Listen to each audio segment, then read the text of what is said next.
podcast. La Ventana, con Carlas Francino. Radio Lindo, una mirada particular para observar y contar. Dejaré mi tierra por ti, dejaré mis campos y me iré lejos de aquí. Con Elvira Lindo. Cruzaré llorando el jardín y entre tus recuerdos partiré lejos de aquí. De día viviré pensando en tus sonrisas, de noche las estrellas me acompañarán. Serás como una luz que alumbra en mi camino. Me voy pero te juro que mañana volveré. Al partir un beso y una flor, un te quiero, una caricia y un adiós. Es ligero equipaje para tan largo viaje, las penas pesan en el corazón. Elvira Lindo, buenas tardes. Hola, buenas tardes. Te va superando cada semana, ¿eh? Nino Bravo, a través de Seguridad Social, da este resultado del beso y la flor en código Rigi, Sí. que es una auténtica maravilla. Es preciosa. Es maravillosa esta versión en concreto, es maravillosa. Esta versión en concreto es muy bonita. Déjame recordar a los oyentes de La Ventana que Radio Lindo nació hace ya bastante tiempo con dos objetivos fundamentales. Uno era acumular buenas versiones musicales, como es el caso, y la otra, traer a la antena a personas que nos ayudaran de la manera que fuera a entender este mundo tan complicado que nos ha tocado vivir. Sí. Lo de la música no hace falta que lo comentemos, porque hoy está superado con nota. Y lo de las personas, quiero que nos presentes tú a nuestra invitada de hoy. Mira, yo te voy a contar cómo la conocí. Claro, una historia. Escribí un artículo en El País que se llamaba El chico está triste, que se trata del hijo de una amiga americana que yo conocí cuando viví en Nueva York. Ella vive ahora en Boston y me ha ido escribiendo mensajes muy angustiada. Su hijo, yo creo que debe andar por los 14 o 15 años, cambió de sexo paulatinamente. Yo no sé cuándo empezó a contárselo a su madre. Esta historia tan personal de una amiga mía, yo la conté en este artículo, que de verdad era una historia humana. O sea, hay veces que la gente no entiende que tú no estás haciendo, yo no estaba haciendo, digamos, un alegato, no era un artículo político, aunque todo lleva a la política interior, pero estaba contando una historia. Y a mí me sorprendió realmente los mensajes tan agresivos que recibí. ¿Mensajes de qué tipo, Elvira? Pues mensajes de, claro, tú vas a creer también en el género, no crees en que solo haya dos sexos, no crees que hay hombre, mujer y ya está, o sea, pero como nos has decepcionado, pensábamos, porque esto proviene, sobre todo, la mayor agresividad de una parte del feminismo, a la que a mí me gustaría decirle, yo estaba contando la historia de una amiga mía y de la angustia que ha pasado con su hijo y de la angustia que están pasando ahora en el Estados Unidos de Trump, por si acaso este chico tiene que parar su medicación, todo esto, porque ahora él es un chico y lo supo desde muy pronto, además. Entonces, yo siempre he creído que los derechos civiles que un Estado ha concedido a la población no los puede retirar. O sea como sea. Y ahora hay una especie de locura con esto del mundo trans. Una locura porque se trata de un sector, de un porcentaje de la población muy pequeño. No sé por qué se ha convertido en algo tan preeminente y como que a partir de ahí, digamos que se puede hilvanar toda una ideología. No lo acabo de entender, porque esto y creo que con la persona que ha venido hoy podemos tratar de entenderlo. A través de mi artículo, pues claro, me escribió mucha gente, algunos mensajes agresivos y muchos mensajes de agradecimiento. Y me llegó, así como indirectamente, el mensaje de una mujer, Minel, que es cardióloga, una jovencísima cardióloga que está ahora mismo becada en el más importante hospital de cardiología que hay en Estados Unidos, podríamos decir casi en el mundo, que es el Mount Sinai. Sí, el Monte Sinai, sí. Entonces yo me contó su historia y le dije, ¿por qué no hacemos un Zoom y no me cuentas, digamos, toda la historia desde el principio? Ella arregló sus papeles para tener esta beca en Estados Unidos, pero como les sucede a muchas de estas personas, pues tiene una serie de problemas y más ahora acuciados con el momento político que se está viviendo. Le dije, ¿por qué no vienes a la radio ya que vas a ir a España, ya que vas a venir a España y nos cuentas tu historia? Porque es su historia. No va a hacer aquí ninguna, no sé, no es portavoz de nada ni activista de nada. Es su propia historia y aquí la tenemos, a Minel Soroa. Minel, buenas tardes. Buenas tardes. Bienvenida a La Ventana, ¿cómo estás? Muy bien, encantada de estar con vosotros y muchísimas gracias por... Te iba mirando como asentías a las cosas que decía Elvira, de por qué escribió el artículo, de qué contaba en ese artículo. Pues vamos a empezar por el principio. Por cierto, ¿qué estás investigando en el Monte Sinai? Concretamente, la beca que tienes, ¿a qué la dedicas? Sí, yo soy cardióloga y me estoy especializando en imagen cardíaca avanzada.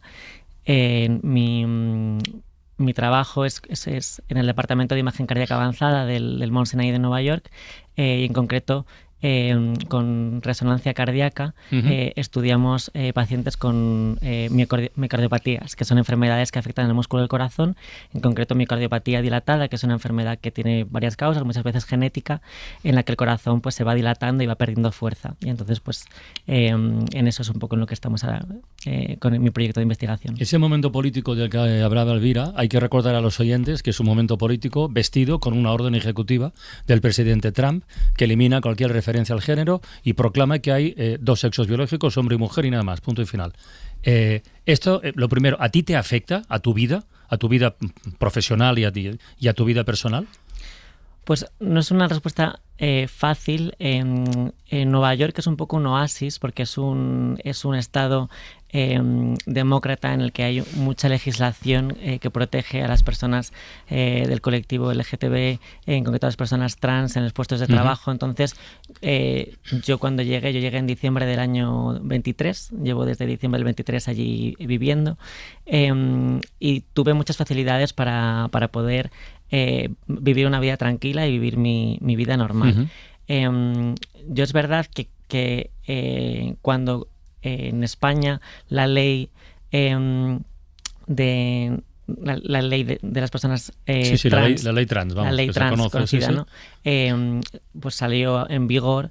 Yo todavía estaba en España, pero yo todo el proceso de trámite del visado estaba ya iniciado con mi nombre antiguo y mis datos antiguos. Porque no querías que se liara la cosa. Claro, entonces yo yo en ese momento me vino un momento en el que si ahora por fin ya puedo no empezar el proceso para tener mi documentación correcta, ya va a ser muy tarde y mi visado no va a llegar a tiempo. Ya. Entonces, pues yo tuve que marcharme en el año diciembre del 23 con mi pasaporte y mi visado con mi nombre antiguo, mi género también antiguo, y una vez allí, a través del consulado de España en Nueva York, que la verdad que me trataron siempre de manera exquisita, pues pude iniciar el proceso para tener mi nuevo pasaporte, que así fue. Claro, porque tú en España ya habías seguido todo ese proceso de transición y de pronto te ves en Nueva York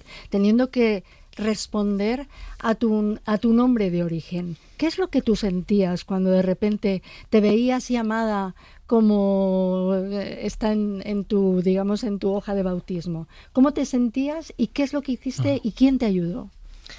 Claro, a mí me costó muchísimo porque yo ya era médico, no hice la residencia de cardiología y trabajé en España, pero siempre ahí al final mis compañeros de trabajo también se convierten muchas veces en amigos, ¿no? Y todos pues me conocían y se dirigían a mí como Minel y con pronombres femeninos, y entonces yo no sentía en mi día a día demasiada molestia, salvo con los trámites, los visados, cuando tienes que viajar, cuando tienes que presentar tu documentación, que es un poco cuando las personas trans nos sentimos un poco a veces pues más cuestionadas. O sea, tienes papeles con nombre de mujer y otros con nombre de hombre, o sea, ¿no? O sea, con papeles distintos tienes ahora. Tienes en el visado. No, ahora mismo ya lo tengo todo solucionado, vale, a día de hoy, porque cuando yo llegué a Estados Unidos, una opción era esperar a volver a España y hacer el cambio aquí.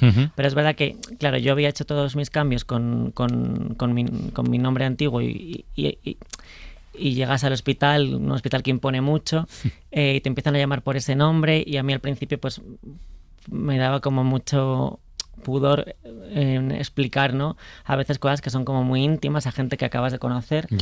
Parece que las personas trans muchas veces tenemos como que dar muchos datos de algo que es muy privado en nada más conocer a la gente, y de repente pues pasaron las semanas y yo me empecé a encontrar, pues a pesar de estar en Nueva York haciendo algo que había soñado mucho tiempo, me empecé a encontrar muy triste y con mucha angustia, que yo no quería ir a trabajar porque no quería ir a un sitio en el que tener que fingir ser otra persona. Y entonces ahí fue cuando tomé la decisión de yo no puedo estar así, de no querer salir de la cama cuando estoy cumpliendo un sueño, ¿no?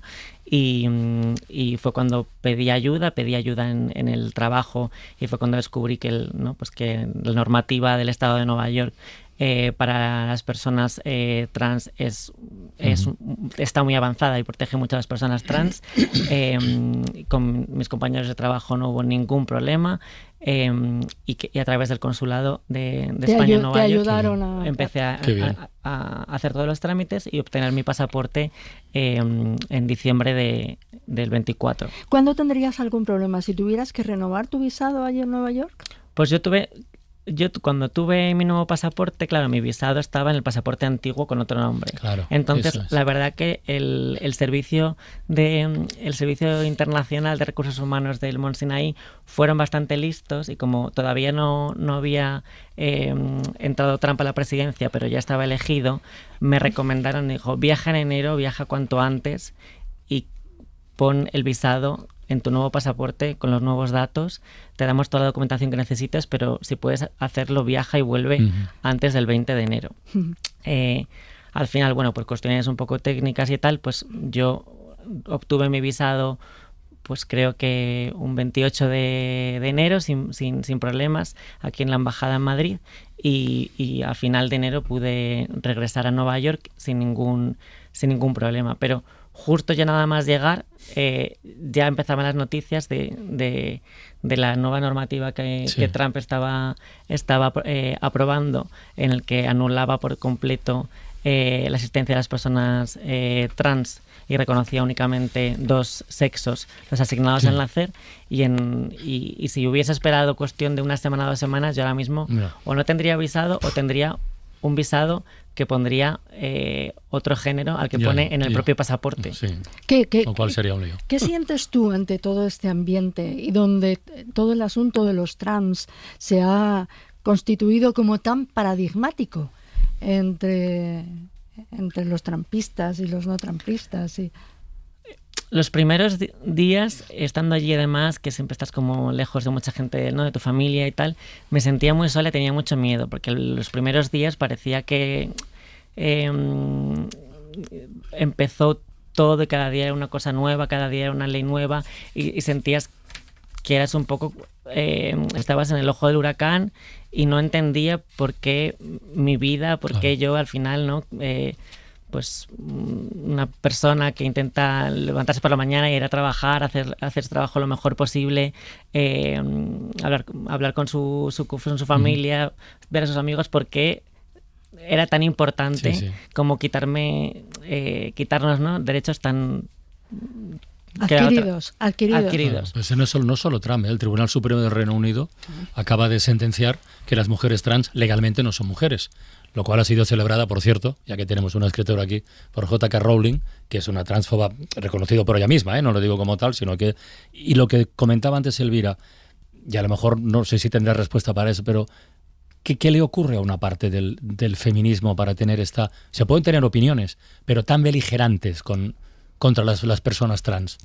No sé, yo es que lo miro desde fuera y no lo acabo de entender.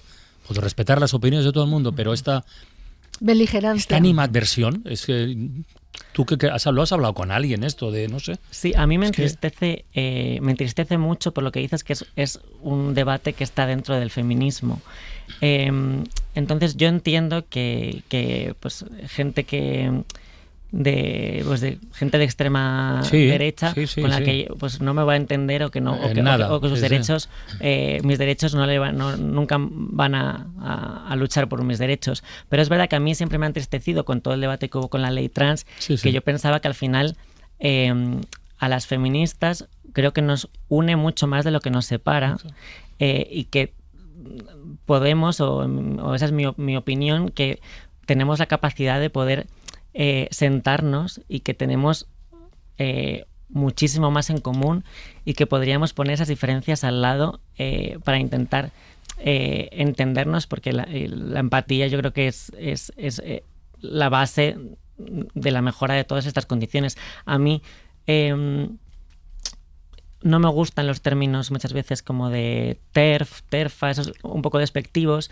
Es verdad que hay gente como la escritora que has mencionado. Que tú la citaste, no sé si en tu Instagram. Sí, yo hice un comentario un poco simplemente diciendo, no sé en qué le molesta mi vida a esta señora. Yo jamás voy a publicar algo atacándola o con una falta de respeto o insultándola, porque no es mi manera de ser, pero también me llama mucho la atención y no lo entiendo, porque mi existencia o mi día a día puede afectar tanto a la vida de otras personas. Y yo creo que, hay gente del colectivo que probablemente no está de acuerdo conmigo, pero a mí prefiero evitar los calificativos y prefiero evitar los insultos, y creo que en el feminismo tenemos muchísimas experiencias comunes. Yo sé lo que es volver a casa a las 2 de la mañana y tener miedo, yo sé lo que es estar de fiesta y que alguien te toque cuando tú no quieres, yo sé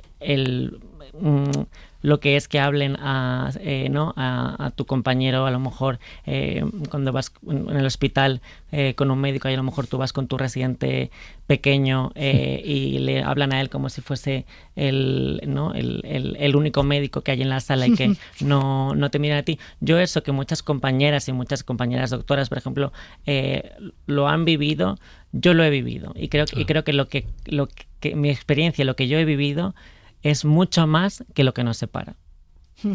Porque todas estas razones del deporte, las prisiones, los baños, o sea, realmente uno piensa, ¿son tan importantes? O sea, en muchos países del norte de Europa hay baños unisex, quiere decir que todo el mundo puede ir al mismo baño. ¿Por qué crees que están definiendo al mundo trans como algo que puede que puede borrar a las mujeres? ¿Tú qué problema ves en los baños, por ejemplo?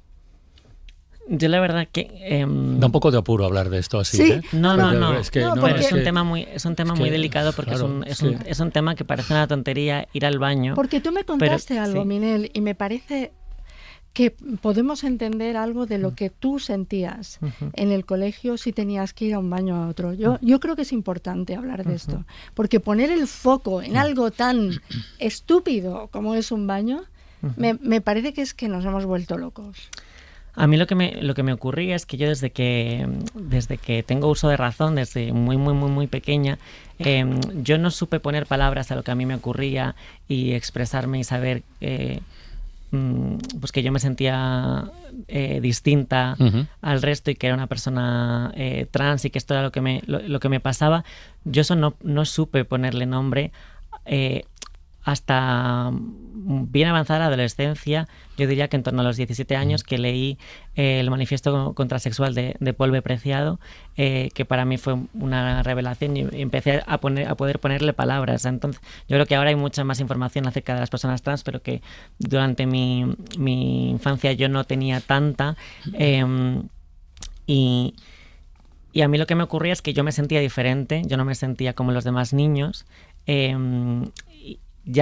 Desde muy pequeña me confundían, ¿no? Por así decirlo, con niña, y cuando yo iba pues a la tienda o a comprar o no sé qué, a por el pan, siempre me llamaban en femenino, y a mí eso no me desagradaba, pero por ejemplo sí, ¿no? Si a lo mejor mis padres con buena intención decían, no, que es un niño, a mí eso me molestaba, pero yo no sabía ponerle nombre.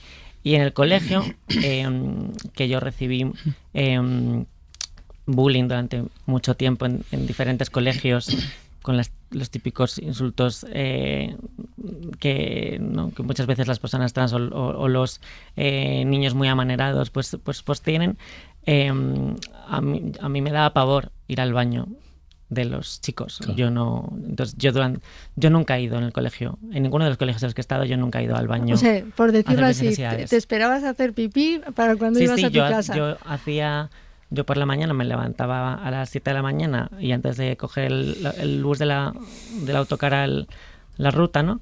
Pues hacía mis necesidades, y luego hacía mis necesidades a las 6 de la tarde, cuando llegaba a casa, porque yo en el baño de los chicos no lo iba a hacer, y en el baño de las chicas, pues alguna vez conseguí, pues entraba con mis amigas y me sentía a gusto, pero las profesoras en ese momento, y los profesores me indicaban que ese no era mi baño, y yo a veces decía, no, si solamente entro al espejo con ellas, pero ya una vez más avanzado durante lo que es la educación secundaria, directamente me dijeron que yo no podía entrar al baño de las chicas. Oye, Minel, conocida tu historia, seguro que hasta ahora hay muchos padres, o bastantes padres, interesados en lo que estás contando.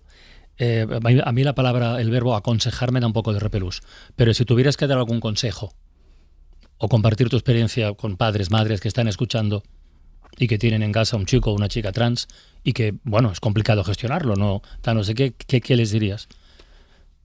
¿Qué les puede ayudar? Como dices, es verdad que aconsejar es una palabra muy grande. Sí. Yo creo que es escuchar. A veces da un poco de miedo, ¿no? Y a veces el no decir, a veces es una manera de no mostrar, ¿no? Yo en mi caso, que he tenido mucha suerte, pero es verdad que creo que si yo hubiese sabido que ciertas cosas existían, lo habría tenido un poco más fácil. Entonces yo creo que no tener miedo a mencionar ciertas cosas o a hablar de ciertas cosas es muy importante. El escuchar a los niños y a las niñas, y a los niños un poco qué es lo que necesitan, qué es lo que tal. Muchas veces hay muchas asociaciones de padres, ¿no? Estoy pensando ahora en Crisalis, hay asociaciones de padres que tienen mucha más experiencia, ¿no? Yo no soy madre, no solamente hablo como hija, ¿no? Pero creo que ellas también tienen mucha experiencia, y luego también para comprender si tienen un hijo o hija trans y no saben a veces cómo comprender lo que les está ocurriendo, si puedo hacer una recomendación literaria, La mala costumbre, de Ana Portero, que es el libro que el año pasado a mí más me gustó. No solamente me sirvió a mí, sino que recomendárselo a mi madre, que mi madre lo leyese y que mi madre acabase en lágrimas acabando el libro, y entendió muchas cosas, y pudimos hablar mucho de esto. ¿Y cómo tu madre llevó todo el asunto de tu transición? ¿Cómo le explicaste y cómo al final lo ha aceptado? Pues mi madre siempre ha sido una mujer feminista, progresista, con un sentimiento, ¿no? de lucha por los derechos sociales muy grande. Es verdad que creo que esto se le quedaba un poco lejos, y que hay ciertas cosas que no comprendía, Y ella al principio, ¿no? Pues en mi adolescencia, cuando la gente me hablaba en femenino, yo creo que ella intentaba defender, ¿no? Que al final, pues tanto chicos como chicas pueden vestirse como quieran, y yo creo como que al principio sí que a lo mejor, pues simple parte por la costumbre, le costó un poco a lo mejor cambiar de habituarse al nuevo nombre o utilizar otros pronombres, pero siempre yo creo que siempre ha tenido muy buena intención, y poco a poco pues al final yo creo que ya ha visto, y sobre todo a raíz de las últimas conversaciones que hemos tenido, que yo soy la misma persona, que yo no he cambiado. O sea, está bien que te sonrías. Está muy bien que te sonrías cuando cuentas eso de tu madre. Es que yo soy la misma persona. Claro. Y al final ella pues ha entendido que ella no estaba perdiendo un hijo, no esas cosas que se dan a veces es que pierdo un hijo. No, yo soy una hija. Sí. Yo soy Minel. ¿De dónde viene Minel? Perdona, que llevo todo el rato pensándolo. Sí, pues mira, justo viene yo quería buscar un nombre con el que me sintiese identificada. Y mi madre eligió mi nombre antiguo, y a mí es un nombre que no me sentía identificada, pero que me gustaba que mi madre había elegido ese nombre, que es Miguel. Y el nombre que ella hubiese querido, si hubiese tenido una niña, porque yo soy hija única, era Elena. Entonces yo decidí como combinar un poco las letras y los nombres, y un día me surgió este Minel, y me gustó mucho, que me seguía resultando muy familiar, muy cercano. Por el sonido, claro. Claro, pero que al mismo tiempo sentía como que mi madre seguía habiendo elegido mi nombre de alguna manera. Muy bien. Minel Soroa, oye, muchísimas gracias por haberte asomado a la ventana a contar esta parte de tu vida. Muchísimas gracias. De verdad, muchas gracias. De corazón. He estado muy a gusto. I'll be a beautiful woman. One day I'll grow up.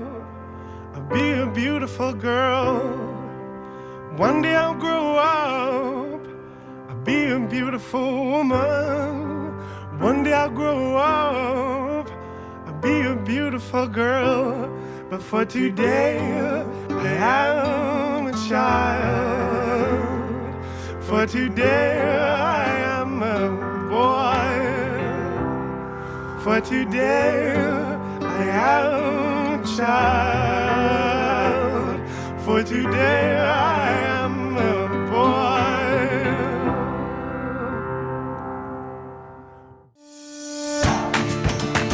La Ventana, con Carlas Francino. Yo no quiero dejar pasar la oportunidad. Estamos a punto de abrir la ventana del arte, pero antes de abrirla propiamente, Miquel del Pozo, Radio Girona, buenas tardes, buena tarde. Buena tarde, Carlas. ¿Tú qué salvarías en el Museo del Prado, como plantearon en la Cena de los Idiotes? ¿Un Picasso, un Rembrandt, un qué? ¿Tú un Goya? ¿Qué? Mira que lo estaba escuchando. Ya, por eso. Pero yo ya lo dije aquí, que no es que lo salvaría, sino que si pudiera lo robaría, el perro semi-hundido de Goya. Así que si tuviera que salvarlo, podría llevármelo, sería esa obra. Venga, pues queda anotada la propuesta. Y ahora sí, ahora abrimos...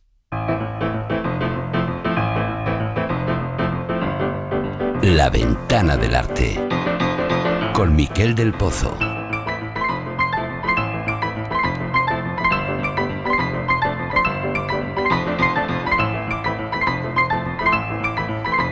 A ver, al margen de dilemas, Miquel, ¿hacia dónde miramos hoy desde esta Ventana del Arte? Va. Mira, hoy quiero que nos asomemos a una exposición temporal que actualmente se puede ver en el Museu Nacional d'Art de Catalunya, en Barcelona, sí, hasta el 29 de junio. O sea tiempo. Que hay tiempo para ir a verla y merece la pena. El título de la exposición es Zurbarán Sobrenatural. Es un título muy acertado. Habla de Zurbarán, del gran pintor del siglo de oro español, pero en el título este sobrenatural, el sobre está entre paréntesis. Y eso nos da una posible doble lectura. Puedes leer Zurbarán sobrenatural o Zurbarán natural. Y es que realmente la obra de Zurbarán nos habla de lo sobrenatural, del misterio, de la fe, de lo invisible, pero lo hace, y ahí está la magia de su arte, a través de elementos visibles, es decir, a través de elementos del mundo natural. Y ahí ese doble juego de natural, sobrenatural. Hablar de lo invisible a través de lo invisible, de lo sobrenatural a través de elementos de la naturaleza. ¿Y eso cómo se concreta en la exposición? ¿En qué cuadro o en qué cuadros? Bueno, hay que recorrer toda la exposición para experimentar ese cambio constante de cosas conocidas que de repente se muestran bajo una luz que convierten lo cotidiano en algo sobrenatural si nos detenemos a mirarlo. Si entramos en ella, lo que sin duda nos recibe y literalmente nos deja pasmados es que en esta exposición se ha podido reunir de forma excepcional 3 cuadros del mismo motivo, 3 cuadros prácticamente idénticos que representan a San Francisco de Asís según la visión del Papa Nicolás V. Son 3 obras que pintó Zurbarán, que actualmente están en 3 museos distintos. Uno forma parte de la colección del Museo Nacional de Barcelona, pero los otros 2, uno está en el Museo de Bellas Artes de Lyon y el otro está en el Museo de Bellas Artes de Boston. Aquí los encontramos reunidos, uno al lado del otro. Son 3 figuras a tamaño natural de San Francisco en un montaje que ayuda a esa vivencia, a esa sensación de ¿qué estoy viendo? Claro, ¿Qué son estos 3 hombres de pie que te acercas a mirar? Y yo, Carlas, no sé si tienes una imagen delante. Lo tengo delante, claro, lo tengo delante y recomiendo a los oyentes, sobre todo, hoy más que nunca, que lo hagan, que se pongan las 3 imágenes, porque es el mismo, la expresión es un pelín distinta en alguno y en otro, no hay una gran diferencia. Hay ligeros cambios, pero da igual, los oyentes que cojan cualquiera, la primera que les salga, si ponen San Francisco de Asís según la visión del Papa Nicolás, y nos vamos a encontrar con la figura de San Francisco de Asís, de pie, vestido con el hábito de monje franciscano, estamos viendo de color esto, ¿no? marrón, con la cuerda, con los nudos que lo cuelga en un lateral. Tiene las manos delante de la barriga, poniendo la mano derecha en el interior de la manga izquierda y la izquierda en la manga derecha. Por lo tanto, no le vemos las manos, solo vemos las mangas sobre su estómago, y lo vemos que está mirando hacia lo alto. ¿No? Parece que esté realmente mirando hacia lo alto, y uno puede pensar si es un hombre que está rezando, si es un monje que está en éxtasis. Y yo creo que si te sitúan delante de esta imagen sin decirte nada, tú en un primer momento te lo miras y piensas que realmente estás viendo eso. Claro. A alguien que está rezando. Es que es eso, ¿no? Bueno, sí, no. A ver. Porque en realidad lo que estamos viendo es a un muerto. ¿Cómo muerto? Estamos viendo a Si San está Francisco, con los ojos abiertos y mirando hacia arriba. Pero ahí está la magia, ahí está la leyenda, ahí está lo que nos plantea Zurbarán. Se difundió una leyenda según la cual el Papa Nicolás V, en 1449, solicitó visitar la tumba de San Francisco en Asís. El relato que nos ha llegado nos dice que bajaron con una comitiva a la cripta, que está debajo de la basílica, y encontraron, lo que vieron fue el cuerpo de San Francisco, que llevaba muchos años muerto, como si estuviera vivo.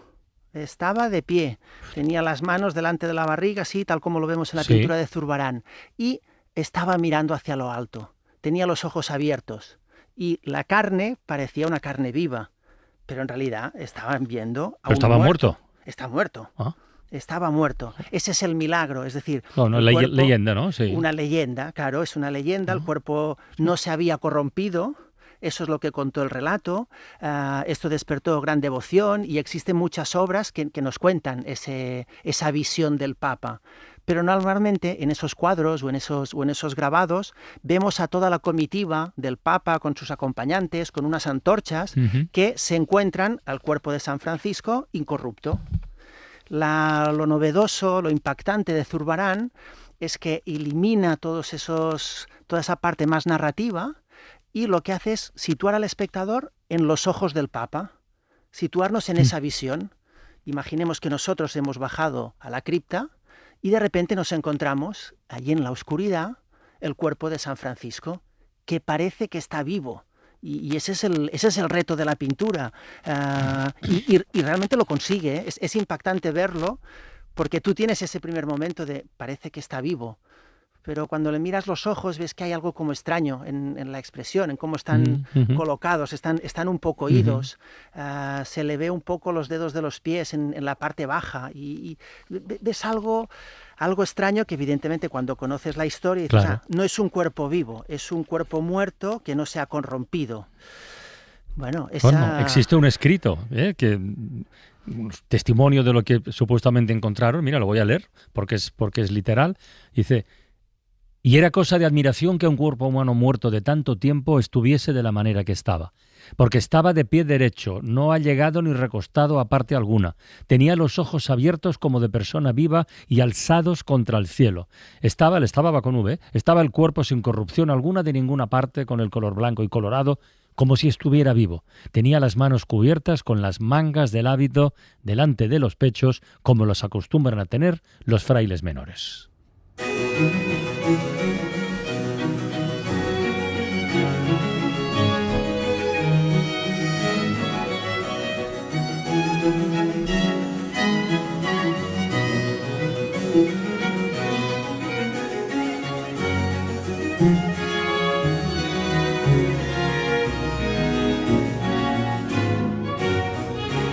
La pregunta es, Miquel, o la duda, si esta sensación que pretendió crear y que creó Zurbarán en su momento, si hoy también se consigue con un espectador del siglo XXI, como nosotros. La pintura tiene la fuerza de plantear esa imagen.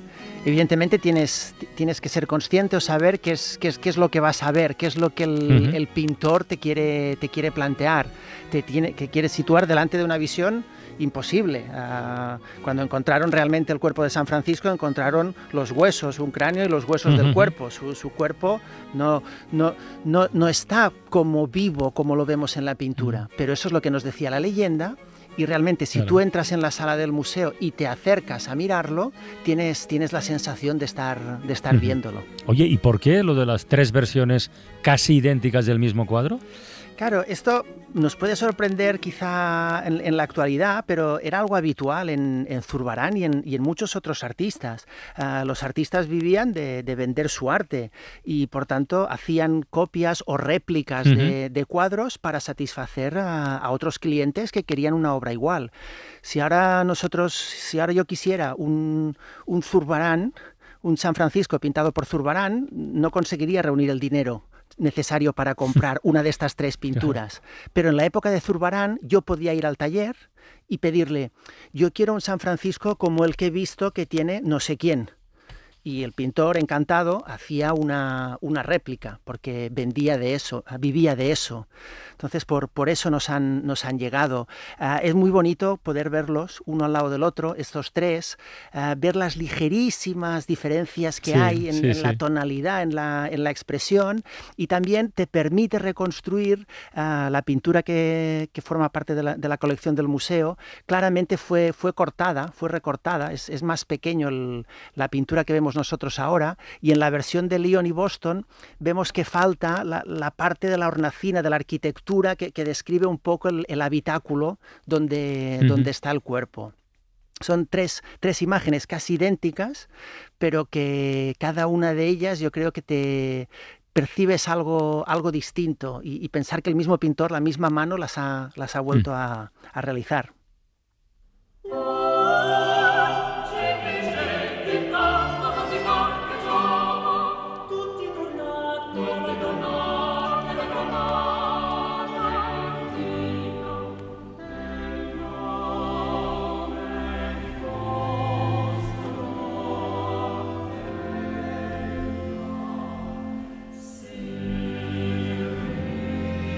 Bueno, así que la exposición Zurbarán Sobrenatural en el Museu Nacional d'Art de Cataluña, en Barcelona, hasta el 29 de junio. Oye, la muestra supongo que contiene obras de otros artistas, ¿no? ¿O solo de Zurbarán? No, y este es uno de los aspectos más interesantes de esta exposición. Hay también obras de artistas contemporáneos.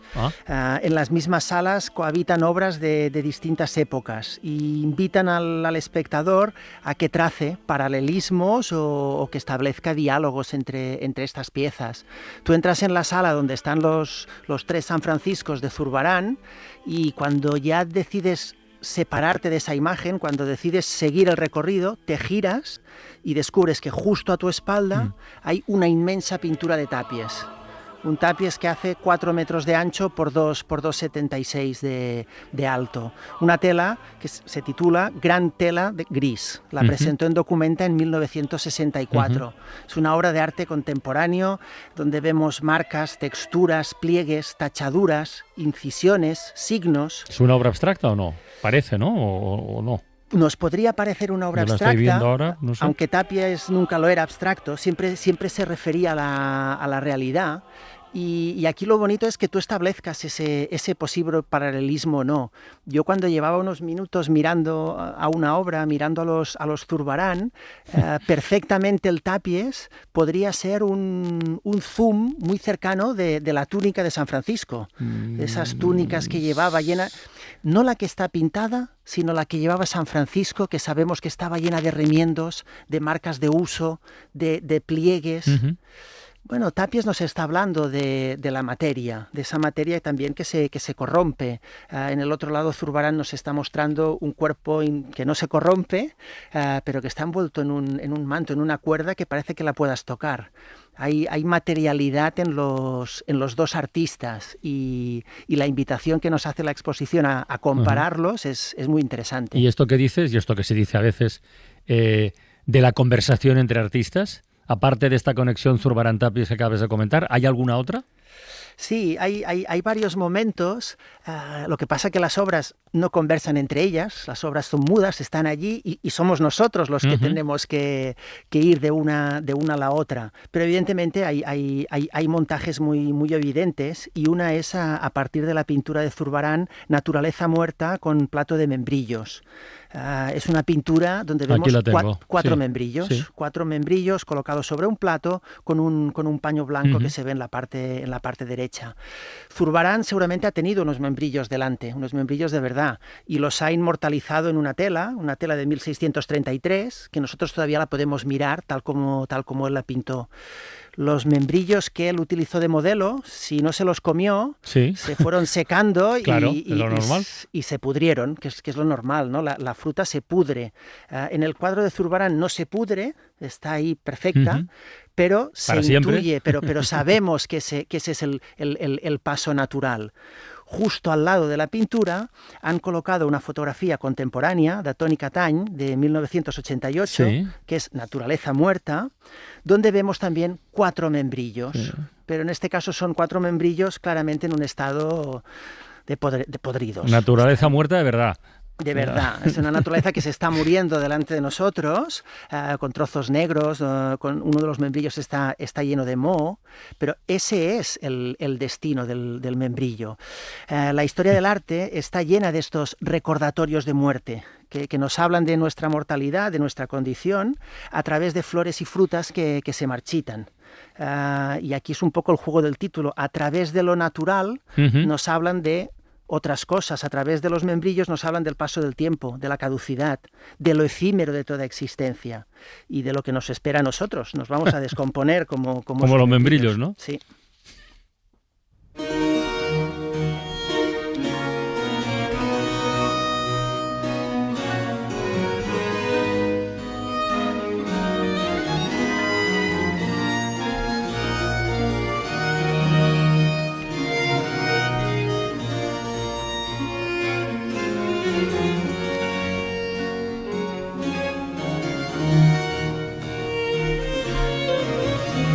Nunca imaginé que acabaríamos en una ventana del arte hablando de membrillos. Bueno, pero hay un membrillo muy famoso, pintado, claro, el de Antonio López, claro. Ahora estaba pensando, no digas eso, que no es verdad. Pero bueno, que Mara Torres me ayude. Mara, buenas tardes. Hola, ¿qué tal? Buenas tardes. Hola, Mara. Aquí nos tienes. Hola, los dos. Membrillos artísticos. Membrillos artísticos. Ahí tengo una anécdota ¿De que qué? me encantaría ¿De No, bueno, sí, la verdad es que no sé cómo se puede definir un membrillo, es dulce, es atractivo, no sé. El de Antonio López es maravilloso, parece que lo puedes coger, ¿no? Y te lo vas a comer. No, yo no sé por qué me he acordado. Es que ayer me contó Aurora Carbonell, la mujer de la viuda de Enrique Morente, una anécdota absolutamente maravillosa, y como estamos en el faro en la ventana del arte, y Morente era un genio. Vamos a escuchar una anécdota que me contó, que yo había leído y dije, por favor, cuéntamela para que la conozcan los oyentes. Estáis preparados, ¿no, Miquel Francino? Sí. Gana Morente un premio y le dan 1,5 millones de pesetas. Y él dice, bueno, pues me compro un equipazo de música. Y decía Aurora Carbonell, no cabía el equipo de música en la casa, lo necesitamos el dinero para otras cosas, pero él se empeñó en poner el equipo de música, los baffles, toda la pared, y entra Camarón en casa. Viene Camarón a comer a la casa y se sienta enfrente de este y dice, oye, Dice, ¿qué equipo qué pasa? ¿Cómo te has comprado esto? Pues nada, que me dio un premio ahí, tal y cual, me lo he comprado. Dice, te lo cambio por este. Y hace así Enrique, Cuchi, pues sí, ahora mismo te lo cambio. Le da el Walkman y ahora, si tú ves a los dos desconectar todo y bajar 4 pisos, porque no había ascensor, una casa antigua, 4 pisos. Con los baffles del equipo, pero se los cables. se arrastraban por la pared porque si bajaban de frente, como eran tan grandes, se caían de boca. Es que no se ha entendido bien lo que decía, le cambia. O sea, llega Camarón, dice, pero este equipazo, y dice, Cuchi, te lo cambio por este. Y le enseña un Walkman. Un Walkman, sí, de cinta de cassette. Sí. Y entonces dice Morente, venga, vale, lo acaba de comprar. Cambiar la opulencia por el minimalismo. Bueno, dice ella que hay que ser flamenco para poder entenderlo. Que Enrique Morente sabía que podía agradecer tanto a Camarón lo que podía aprender del mundo del flamenco. Bueno. Morente era alguien que también lo contó, oía a un pastor y decía, calla un momento. Escuchaba el silbido del pastor a las ovejas, volvía al estudio e intentaba reproducirlo. Esa era su genialidad. Qué grande. Morente aprendía de la calle, de los museos, del sonido. Decía Aurora Carbonell, yo todo lo que sé, toda la cultura que conozco, la conozco por Morente. Entre otras cosas, Miquel, porque cuando iban a cualquier ciudad era obligatorio que fueran a visitar museos. Ahí lo tienes. Esto fue ayer en El Faro. ¿Y hoy qué? ¿Hoy qué preparamos? Correcto. ¿Hoy es correcto? Corregir. Faro, he corregido el correcto. El Faro corregir. Es el Faro corregir. El Faro corregir. Bueno, por ejemplo, el corrector del móvil, ¿te hace malas pasadas? Sí, ¿Te juega malas pasadas? Sí, en realidad es mi vista la que juega malas pasadas, pero sí, el corrector, digamos que contribuye a las malas pasadas. Sobre todo a los que escribimos en el móvil en catalán y castellano constantemente. Por favor, sí. Todo mal, dilo, todo mal. Por favor. Yo también. Corregir, luego lo políticamente correcto. Sí. Ahora tan de moda. Luego, por ejemplo, tú eres de los que corrigen, por ejemplo, a tus hijos, ¿no? Depende. Les corriges que en completar la una mesa, frase, o por ejemplo, hombre, corregir comportamiento, corregir comportamiento. Ben Pero ¿qué pasa cuando alguien te corrige en público? Y no es tu padre ni tu madre. Exacto. Si te corrigen en público, pues no sé, depende. No sé, a mí Aymar me corrige de vez en cuando. Haría yo algo así. Sí, no, pero es verdad, sí, no sé. De todas formas, si alguien tiene que corregir, es que previamente ha habido un error. Sí. ¿No? Bueno, exactamente, pero bueno, ahora todo el mundo está corrigiendo exámenes, porque estamos en el fin de curso. Yo iba con lo del error y lo de la música. A ver. Una mala noticia. No fue de casualidad. Siempre buscando canciones para el Faro. Yo quería que nos pasara y tú lo dejaste pasar. No quiero que me perdones y no me pidas perdón. No me niegues que me buscaste. Nada de esto fue un error. Ahí está. Servida la posible corrección. Esta noche nada de esto fue un error. Esta noche el Faro, bueno. ¡Ay, calla! Ahí podríamos hablar. ¿Sabes que tuvimos, Francino, vinieron unos, una banda se llama Da Igual, a tocar en directo? Sí. Bueno, que han hecho una canción que se llama El Faro. ¿Sí o no? Pues tráela y la ponemos un día aquí. Esta noche vienen a presentarla. Muy bien. Te escuchamos, Mara. Un beso. Adiós, chao. No quisiste fallar, aprendí la diferencia entre el juego. La Ventana, en Ser Podcast. En La Ventana acontece, que no es poco. Un relato personal de la historia, con Nieves con Costrina, Cadena Ser.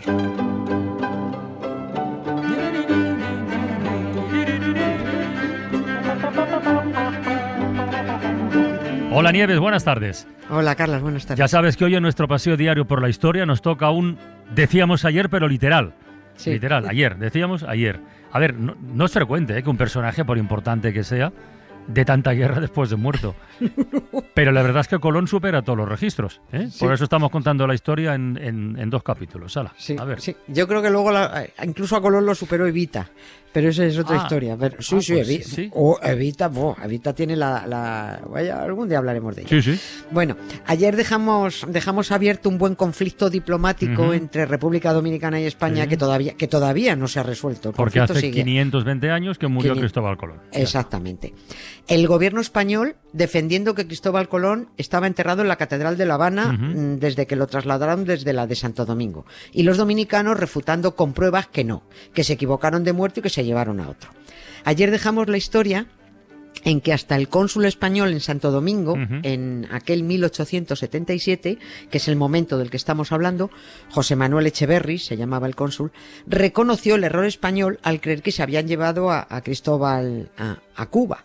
Porque también él, junto con el resto de las delegaciones diplomáticas, vieron la caja que apareció durante unas obras en donde decía primer almirante, ilustre y esclarecido varón don Cristóbal Colón. Y que los cónsules francés, británico, estadounidense y alemán dijeran que sí, que aceptaban oficialmente que los restos de Cristóbal Colón seguían en la Catedral Primada de América, en la de Santo Domingo, vale. Pero que el español también lo reconociera, ¡buah! La que se montó. ¿Tú en qué equipo juegas, Tolai? Le dijeron desde el gobierno de España.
Ya creo que le importaba a alguien, ¿eh? Posiblemente el cónsul, pienso yo, creyó estar jugando en el equipo de la verdad. Cuando dijo, no, que esto no son Loreta, no sé. Pero, bueno, al pobre hombre, ¿hubo represalias? Ya lo creo que las hubo, sí. Vaya. El cónsul Echeverri vio lo que creyó que eran las pruebas concluyentes y aceptó que los españoles hubieran podido equivocarse de muerto, que no era tan raro. Pero claro, eso sí se consideró muy antipatriota desde el gobierno de España. Había que empecinarse en que a Cristóbal Colón se le había sacado de Santo Domingo a La Habana y de ahí no había que apearse. Vamos, ni se plantearon investigar qué podría haber pasado, vamos a investigar qué ha ocurrido, ni contemplaron la posibilidad de haber cometido un error, nada de nada. En España reinaba otro Tolai de los de verdad, un Borbón, Alfonso XII, y el jefe de gobierno era el español conservador Antonio Cánovas del Castillo, que por supuesto fulminó del cargo al cónsul y le abrió un expediente disciplinario. ¿También? Sí, le abrió un expediente. Además se dio una orden a la Real Academia de la Historia, que a instancias del presidente Cánovas emitió un veredicto. Dijo, textual, los restos de Colón yacen en la Catedral de La Habana a la sombra de la gloriosa bandera de Castilla. ¿O no? Esto, claro, efectivamente, o no. Esto lo decía la Real Academia de la Historia, pero también lo podría haber dicho el ferretero de la esquina, porque es que manejaban las mismas pruebas, simplemente habría que decirlo. El cónsul Echeverri, sin embargo, continuó manteniendo que los restos de Colón estaban en Santo Domingo, aun a riesgo, como él mismo escribió, de que se me condenara a ser pasado por las armas. ¿Qué pasada? Oye, pero pasado el tiempo, ¿nunca se intentó averiguar si hubo o no un error? Nunca. Sí. No. Es que eso era dar el brazo a torcer. Teorías sobre las razones por las que España pudo equivocarse de muerto, hay varias. Y evidentemente todas las explicaciones son dominicanas. La postura española dice que Cristóbal fue trasladado y punto. No se discute más.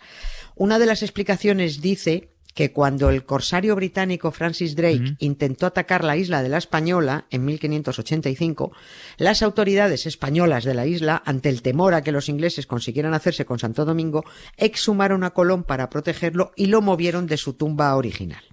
Cuando pasó el peligro británico, no lo devolvieron a su primera sepultura y por eso el almirante apareció años más tarde en una bóveda de la que nadie conocía su existencia. No sé si es probable, pero desde luego es perfectamente posible.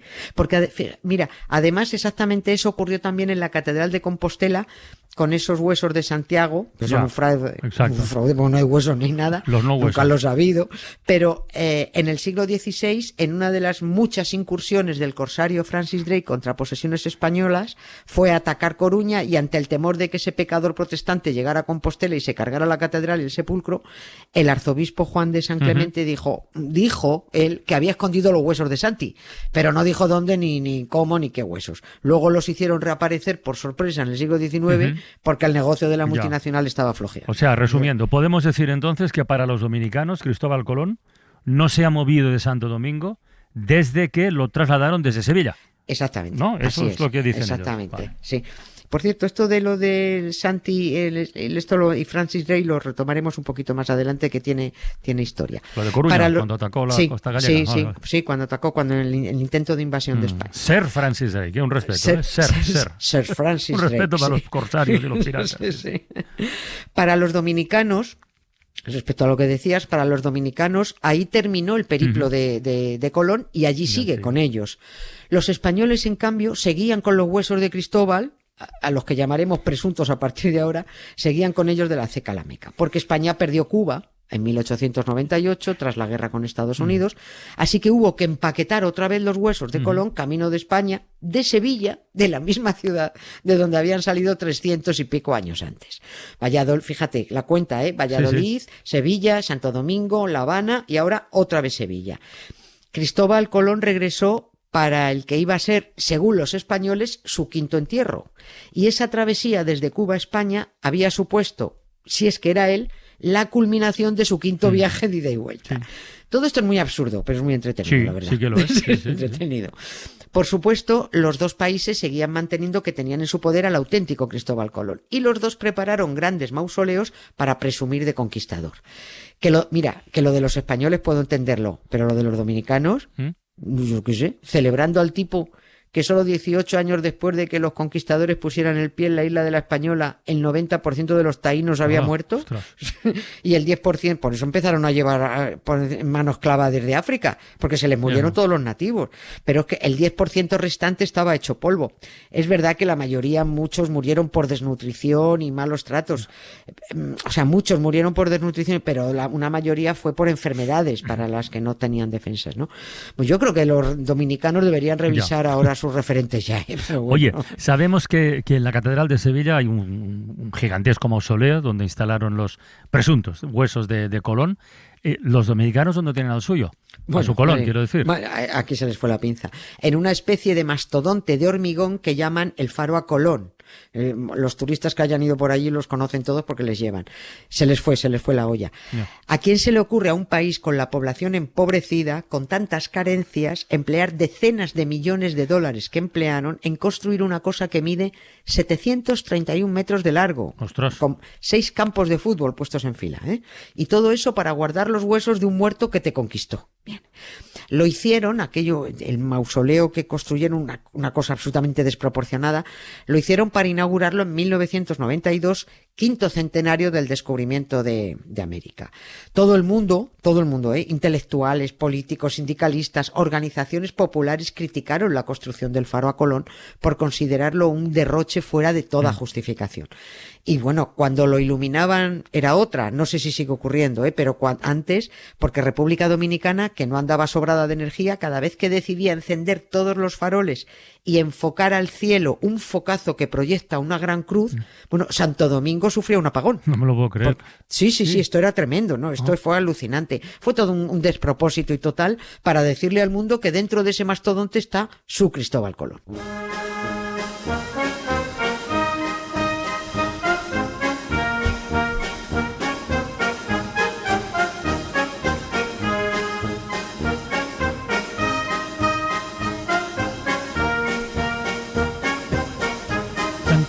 Oye, Nieves, has dicho al comienzo que aquel conflicto diplomático que se abrió en el siglo XIX, ¿hoy sigue todavía abierto? Sí, sigue abierto porque ninguno se apea de su burro. En las mayores tensiones fueron en el 92, en aquel 1992, cuando se inauguró el mausoleo de Santo Domingo, con autoridades, ojo, con descendientes del señor Cristóbal presentes también. También en ese año también se produjo un rifirrafe en España, porque aquí había muchos actos por el quinto centenario y entre los invitados había autoridades dominicanas.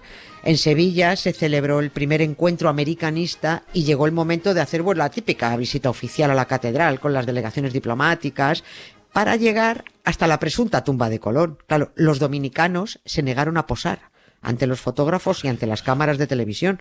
Carlos Esteban Deive, que era decano de la Facultad de Humanidades de Santo Domingo, y Jorge Tena Reyes, que era ex viceministro de Educación dominicano, dijeron que no se hacían la foto porque Colón no estaba ahí, que no se negaban.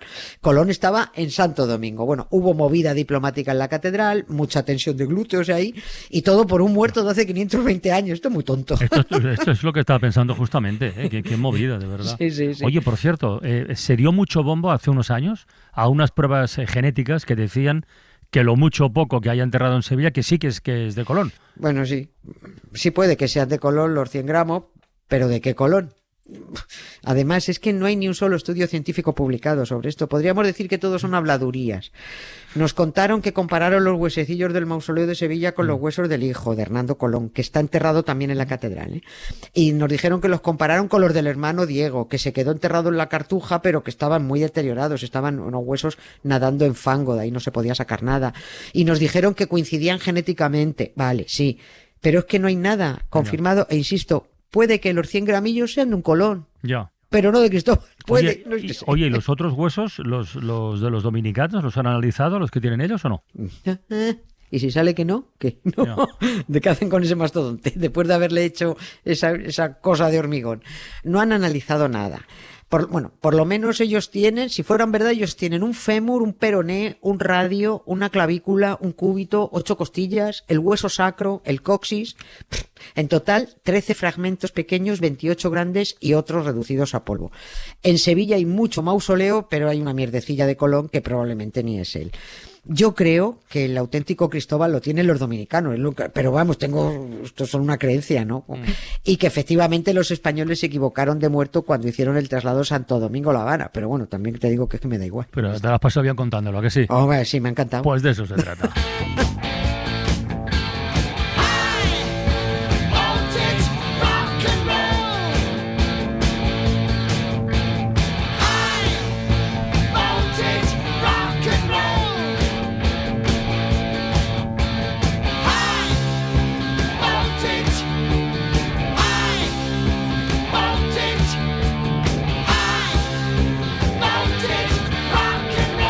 Ya tocará descansar un poquito hasta el lunes, ¿no? Digo yo. Descansar y pasarlo bien. Pues venga, un beso muy grande, Nieves. Un beso. Gracias, Carlas. Un beso. Adiós.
La Ventana, con Carlas Francino.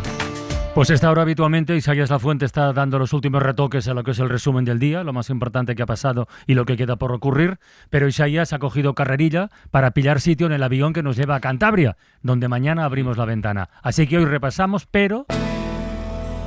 Lo que queda del día. Con Rafa Panadero. Es lo que queda de Rafa, efectivamente. Dale, Rafa, cuando quieras. Pues Carlas, hoy es un día que nos deja otra vez con la vista puesta en Gaza.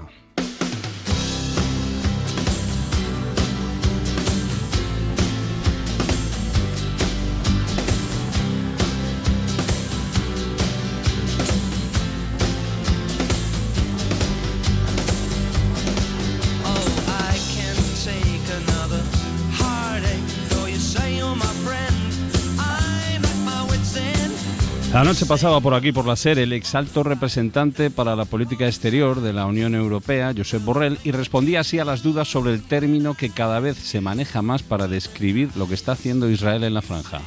Genocidio es una definición jurídica que en su día el tribunal determinará, pero yo no tengo ninguna duda de que hay una intención genocida. Entre los cambios, pocos, que ha habido en los últimos días está ese giro que amaga con dar la Unión, dispuesta por fin a revisar el acuerdo de asociación con Israel si no se respetan los derechos humanos.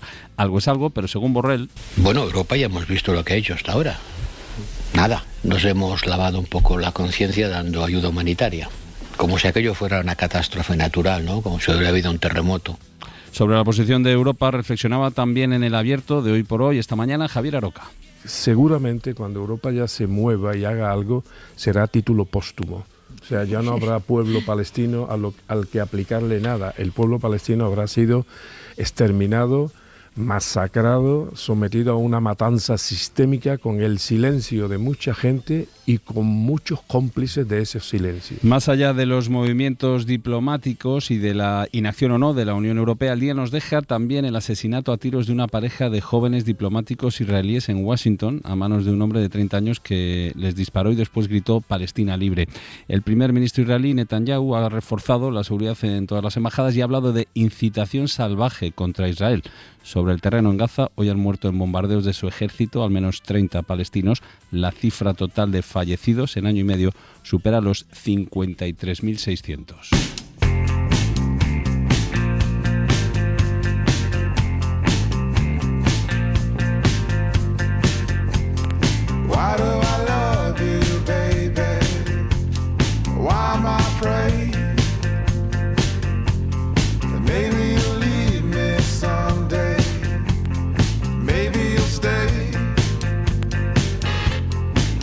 Ojalá esas cifras de fallecidos no fueran reales, ojalá fueran un bulo, como tantos otros con los que nos hemos acostumbrado a convivir en esta época de fake news.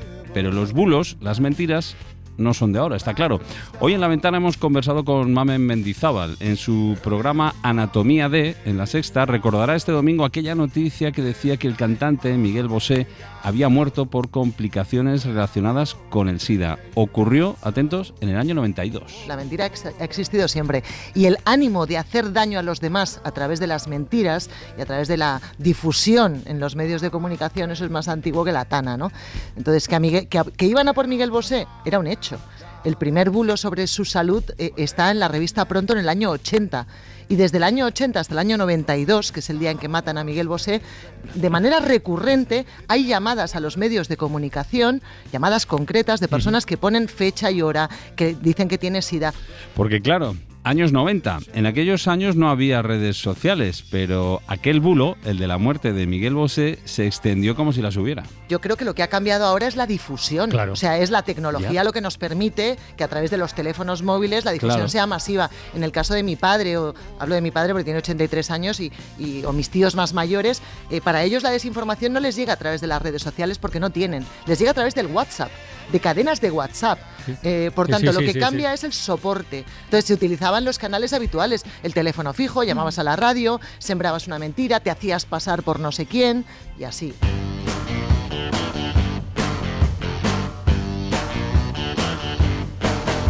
Pareces una rosa, bonita y olorosa, que traes a los hombres con tu gracia, fina frivolidad. Pero nadie sabe,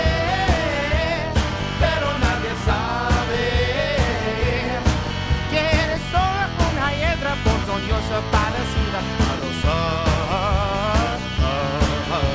Tú eres tan hermosa. Lo que no es noticia falsa, y es además una gran noticia, es la recuperación del lince ibérico. Hace unos años estaba en peligro de extinción, hoy hay más de 2.400 ejemplares en la península.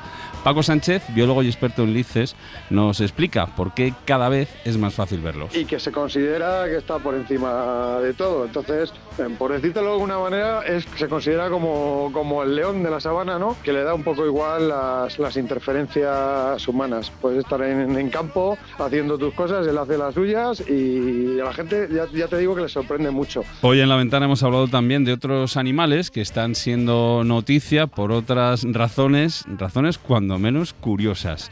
En una de las calles más transitadas de Linares, en Jaén, cuentan los vecinos que cada vez hay más ataques de unos pájaros de la especie rabilargo ibérico. Francisco Marín, biólogo, encuentra la siguiente explicación. Seguramente tenga muy cerca el nido, los pollos a punto de volar o saliendo justo del nido. Nosotros para ellos suponemos una amenaza y simplemente lo único que hacen es alertar al resto de la población. No le ataca, es decir, lo persigue, o sea, simplemente lo controla. Y en Jérica, un pueblo de Castellón, lo que hay es una especie de invasión de cabras montesas que en algunos vídeos en redes sociales aparecen saltando entre los tejados del municipio. Jorge Piro es el alcalde. Desde hace un tiempo, no se ha hecho viral ahora a través de redes sociales, pero ya llevamos un tiempo en que las cabras no le están teniendo miedo al pueblo y las tenemos por los tejados y por las propias calles. Como habréis podido ver en algún vídeo que ha grabado algún vecino, pues bueno, están como Pedro por su casa. One day I'll grow up, I'll be a beautiful woman. One day I'll grow up, I'll be a beautiful girl. One day I'll grow up, I'll be a beautiful woman. One day I'll grow up, I'll be a beautiful girl. Elvira Lindo ha venido hoy a La Ventana, a Radio Lindo, acompañada de la cardióloga Minel Soroa. Minel es una mujer trans madrileña de 32 años que ahora trabaja en el Hospital Monte Sinai en Nueva York. Se fue para allá en diciembre del año 2023, el visado estaba hecho con su nombre anterior y tras la victoria de Donald Trump en las elecciones del año pasado le entraron las dudas. El Servicio Internacional de Recursos Humanos del Monte Sinai fueron bastante listos, me recomendaron, dijo, viaja en enero, viaja cuanto antes. Pon el visado en tu nuevo pasaporte con los nuevos datos, te damos toda la documentación que necesites, pero si puedes hacerlo, viaja y vuelve antes del 20 de enero. Antes del 20 de enero, porque ese día tomaba posesión del cargo Donald Trump. Minel siguió el consejo, en Madrid las cosas fueron rápidas, consiguió el nuevo visado enseguida y regresó a Estados Unidos a final de enero. Y menos mal, porque justo ya nada más llegar, ya empezaban las noticias de la nueva normativa que Trump estaba aprobando, en el que anulaba por completo la existencia de las personas trans y reconocía únicamente dos sexos. Y si hubiese esperado cuestión de una semana o 2 semanas, yo ahora mismo o no tendría visado o tendría un visado que pondría otro género al que pone en el propio pasaporte. Y eso sería un problema, claro. Las cosas no están fáciles en Estados Unidos y eso a Minel le preocupa, pero cuando mira aquí a España, le preocupa también el debate sobre el género que existe dentro del movimiento feminista. No lo entiendo porque mi existencia o mi día a día puede afectar tanto a la vida de otras personas, y creo que en el feminismo tenemos muchísimas experiencias comunes. Yo sé lo que es que hablen a tu compañero a lo mejor en el hospital con un médico y a lo mejor tú vas con tu residente pequeño y le hablan a él como si fuese el único médico que hay en la sala y que no te miran a ti. Yo eso que muchas compañeras y muchas compañeras doctoras, por ejemplo, lo han vivido, yo lo he vivido. Mi experiencia, lo que yo he vivido es mucho más que lo que nos separa.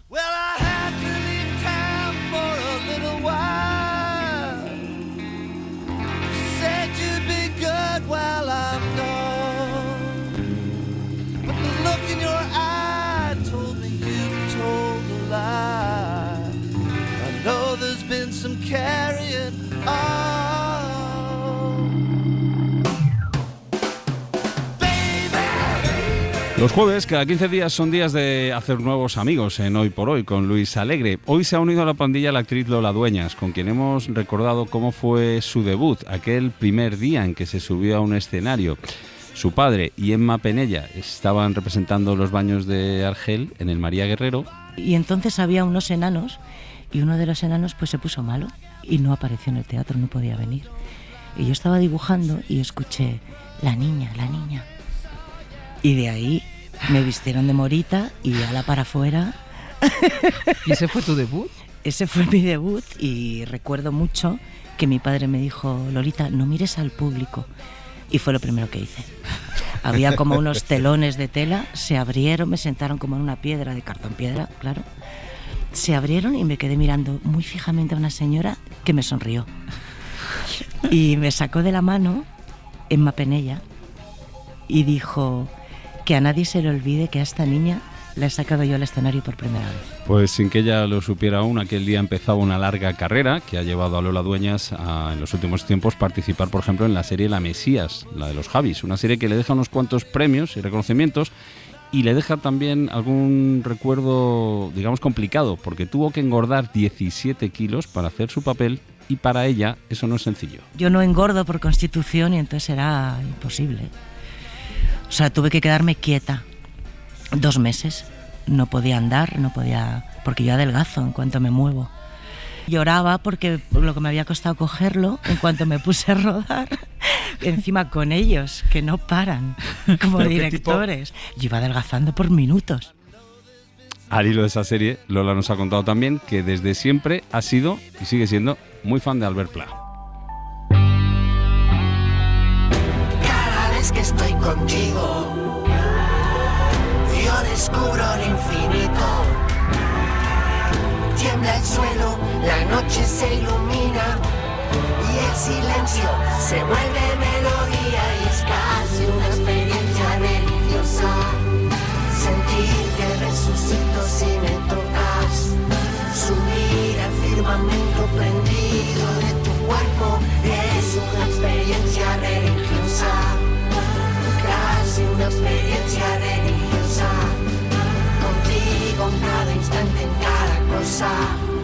Besar la boca tuya merece una aleluya.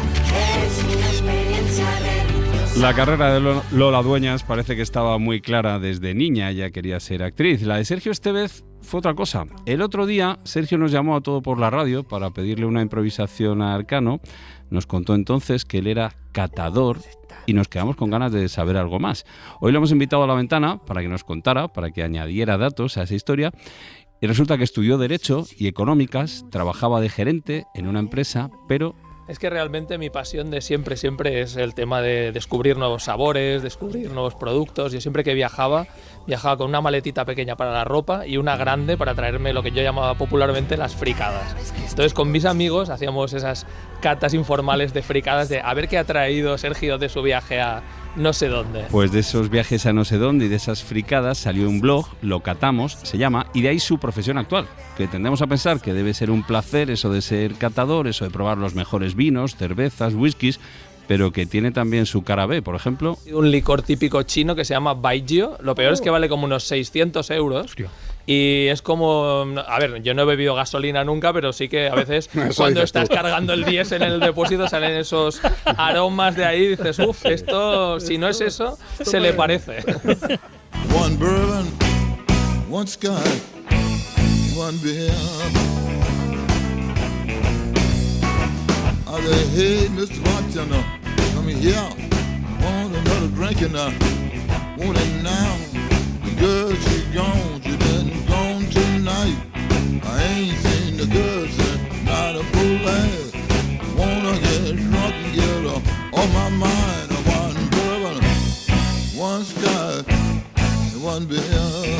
Arrancábamos este resumen mirando a Gaza, la guerra que sigue dando, por desgracia, titulares. En la otra gran guerra que está en marcha en el mundo, la de Ucrania, tampoco se ven avances y entre tanto conflicto, hoy los ministros de Ciencia y Tecnología del Hoy por Hoy, Jaime García Cantero y Núñez Domínguez, han advertido de otra posible guerra que puede saltar a medio plazo. Es la guerra que se esconde detrás del último anuncio de Trump, ese escudo antimisiles formado por satélites al que él ha llamado cúpula dorada. Estados Unidos piensa que China, que Rusia, que todos los demás van a dejarle poner satélites. Bueno, China ya ha protestado. China ya ha protestado y seguirá protestando, porque esto se parece mucho a aquel proyecto Reagan, que muchos recordarán, de la Guerra de las Galaxias. Esto es volver a pensar en equipamiento militar en el espacio. Y en el apartado de avances tecnológicos, Nuño y Jaime hoy se han fijado en lo que puede aportar la inteligencia artificial en dos campos. Uno, el de la previsión meteorológica, con un sistema de Microsoft que se llama Aurora, capaz de acertar un 92% con 10 días de antelación. Para tener los sistemas de predicción que necesitamos, que tenemos ahora, hacen falta supercomputadores para analizar todos los patrones que influyen en la circulación atmosférica, todos los factores que influyen en el tiempo. Él lo que hace es nutrirse de esos datos que se han acumulado durante más de 40 años y hacer una predicción mucho más precisa, pero además que consume mucha menos energía de computación, con lo cual es más accesible y más asequible. Por cierto, el día nos deja también información de servicio. La Agencia Meteorológica ha puesto fecha a la llegada del calor. A partir del lunes que viene, temperaturas de hasta 35 grados en el sur y el centro de la península. Lo anotamos. Y segundo campo, atentos también al efecto de la inteligencia artificial en el aprendizaje de idiomas. Conoces a personas que hablan 4 idiomas, 3 idiomas, tienen una mente bastante rápida. O sea, Sí.